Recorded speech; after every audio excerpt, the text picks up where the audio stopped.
Okay, so here we go. Our next attempt at a review video for exam one. Let me see if I can show you what I meant before on this particular video. This is what I wanted to show you right here. And this is the buttons I'm talking about. You encountered this on homeworks. A student asked me to, Ms. Ali asked me about this. And there it is right here. Those are the buttons we're talking about. Those are the boxes you put in the numbers for the Venn diagram, and these are the boxes. You choose this if you want this type of Venn diagram where there is a middle football. You choose this if they have no intersection. You choose this if the blue is a subset of A, of the red, and you choose this if the red is a subset of blue. That's the buttons I was talking about. Okay, let's go back to what I was discussing before. Hopefully I can get back there. I think I can. Wait a minute. Can we get back to where I was? Yes, here we go. Okay, 1 second. Okay, so we're back to where we were, and I can go to a brand new page and talk about problem number 8. Here we go. All right, so let me put on top of the page my usual, which is M108, Spring 21, Exam 1 review, and we are up to C, our third one. Okay, and we are up to problem number 8. Here we go. Problem number 8, committee. Committee will have teacher. Okay, so this is very verbose. It's not necessarily hard, but they put a lot of words in here that I have to copy down. These type of problems. Committee will have teacher. The committee that's going to have 4 people on it. He's going to have a teacher, a male. This is male student. Oh, what am I doing? So, well, it doesn't matter what order. We'll have a male student, a teacher, okay, a female student,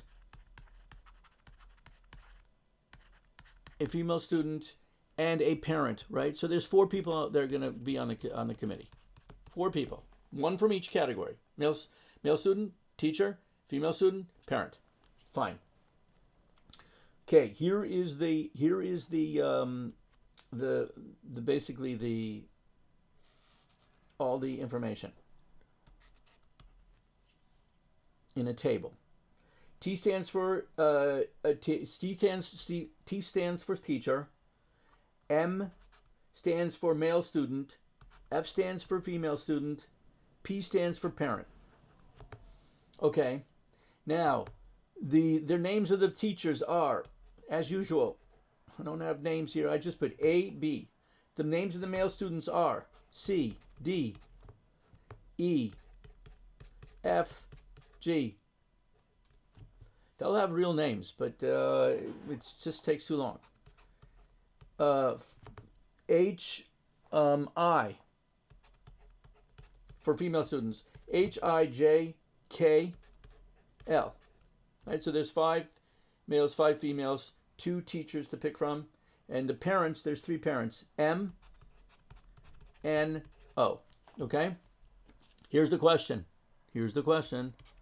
How many ways? So that committee, don't start thinking about combination because it says committee. That's not what this is trying to do. You'll see in a second. Just bear with me for a second. How many ways to fill the 4 positions? How many ways can you fill the 4 positions? It's very similar to that election. If you remember from class, the election where I had a mayor, I had a treasurer, and I had a secretary. Very similar to that. How many ways to fill the 4? What does it say? The 4 positions. You can see there are 4 positions, but if the question wants to be nice, they'll even mention that there's 4 positions. How many ways to fill the 4 positions? So it's the counting principle. There's two possibilities for the teachers. Look on the table right over here. 2 possibilities for the teachers, 5 for the male students, 5 for the female students, and 3 for the parents. all the different ways that it can happen, that 4 of these people will show up on a committee. In other words, one example of a committee would be A, E, J, and M. Another example of a committee would be B, C, H, and O, right? So how many different ways can you have the committee of 4 people? So it's all these ways. 2 times 5 times 5 times 3, that turns out to be 150, and that's the final answer that they are looking for. Problem 8 is over. 9 is so big. It's so big. It's not necessarily hard, but it's so big that I have to have a fresh new piece of paper to do problem number 9. So I close this and go to a fresh new piece of paper. Okay, here we go. There we go. Number 9. Top left-hand corner. Okay, so here's what it is. There's like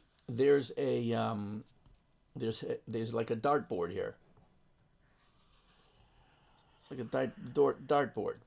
It's divided in 10 pieces. 10 pieces, right? Obviously, I just started a lousy graph. This is much bigger than the other. Nothing I can do about it. Terrible graphs. But there's 10 pieces, 10 sides, like a pizza, sort of like a pizza in 10. So there's 1. I can put the numbers in there in a second. Hold on. 1, 2, 3. 1, 2, 3. And then 4 and 5 over here. So 1, 2, 3, 4, 5. And then the other side, the same thing. 5, also 5 slots. All right, so I got to be careful. I don't want to do too many. 1, 2, 3. Okay, so this will have a 6 on it. 6. This is a 7. This is an 8. It's all in pretty logical order, sort of clockwise. 8, 9, and 10. Okay, fine. Now, the 1 to 6. No. Okay, 1 to 6 and 8 to 10 are gray. 8 to 10 are gray, right? They can actually do it in gray. I'm not doing it. I'm doing gray. How do I show you that they're in gray? Like this. I just put in a couple of stripes. This is gray. This is gray. This is gray. 1 to 6 is gray. 8 to 10 is gray. Okay. And then 7 is white. So 7, I'm just leaving blank, is white. That's very convenient. All right, that's the description of this board here. All right, so now they have some fancy language. It doesn't mean it's going to be hard. Just bear with me.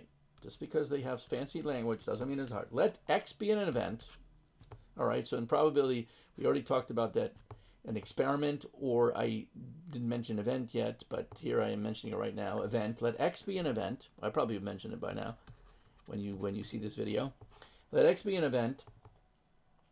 That the dart, so it's a dartboard. Let X be the event that the dart lands on gray. Lands on gray, right? After being thrown at you throw the dart at the dartboard, obviously. Lands on gray. And, right, further fancy language, but not really conveying anything super complicated over here. Let P of X, I think they're going to favor a capital letter here, but I'm not sure. It doesn't really matter. And P of X, let P of X equal the probability of X happening. The probability of X happening. I don't know if you'll see that word with Alex, but I'm just going to write the word. The probability of X happening. Okay, fine. Now, furthermore, let me skip a little space so it's clearly I'm giving you a new piece of information. Let not X happening be the event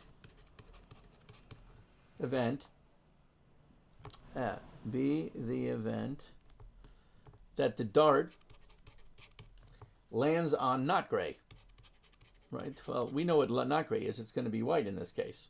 But anyway, that's how they're expressing it. We just have to go along with how whatever they give you on the test. Lands on not gray. Okay. And let P of X be the probability of not X. of not x. So you're not going to see this word. One will say probability of x, forget about happening. Probability of not x. This is the likely way you'll see such a problem. Okay, now they got 3 questions. A, they're going to put some sort of table in front of you, and you're going to have to fill in. The event, here's the event, as follows. Here's the event. Here is the outcomes. Oh, sorry about that. 1 second. Here's the outcomes. Outcomes can be 1, 2, 3, 4, 5, 6, 7, 8, 9, and 10. So that's the second column. First column is event, second column is outcomes, and the third column of this table is the probability. Okay? So those are the headers, including the outcomes. 1, 2, 3, 4, 5, 6, 7, 8, 9, 10.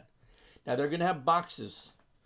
And I'm sorry, a little bit more. Hold on, wait. Not ready to start the problem yet. So I'm going to put Alex. They're going to have you check boxes. Okay, let me show you what I mean in a second. Just bear with me.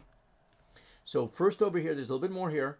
Those are the column headers, right? But what's inside this next to the event? X is the first row, and not X is the second row. And now you're supposed to check off what are the outcomes for X? What is X? It's going to be the lands on gray. Well, you check off this, check boxes, right? The check box, check this, check this, check this. These are all gray, gray, gray. 7 is not gray. Don't check it. 8, 9, and 10, check. What about not X? The only not X, which is not gray, is going to be 7, the white one. Probability. What's the probability of X happening? You throw it at the dart. What's the probability you're going to land on something that's gray? What is the probability that the dart lands on gray? That's what X is. The probability is 9 out of 10 chances that 9 out of 10. That's the probability. So you got to fill that in. And then what about the probability of not X happening? Probability of not X happening. That's going to be the rest of his story, 1 out of 10. That is question A. Let me move up the paper. Move up the paper. And we don't need too much more room. But there's 2 more questions they managed to ask us. They managed to ask us B. Subtract, and this is the type of question they'll ask, 1 minus P of X. Well, what's P of X? P of X, 9 out of 10. What's 1? 1 is equal, let me show you some scrap paper right over here. Well, when you have 1, 1 is equal to 10 tenths, right? You'll just, if whatever the denominator is, put the same thing for the numerator. So it's going to be 10 tenths minus, I don't want to run out of space. So this is 10 tenths minus what? 9 tenths equals 1 out of 10. So the answer to B is right here. The answer to A is to fill in whatever they want from you, the check boxes and all that stuff. The answer to B is a simple answer, 1 out of 10. And here comes C. Let's be careful for C. 1 minus P of X is the same as, and you'll get a drop down menu. You'll have a choice, let's say, of P of not X. 1 minus P of X is the same as, that'll be one choice. Another would be something like 1 minus P of 1 minus P of not X.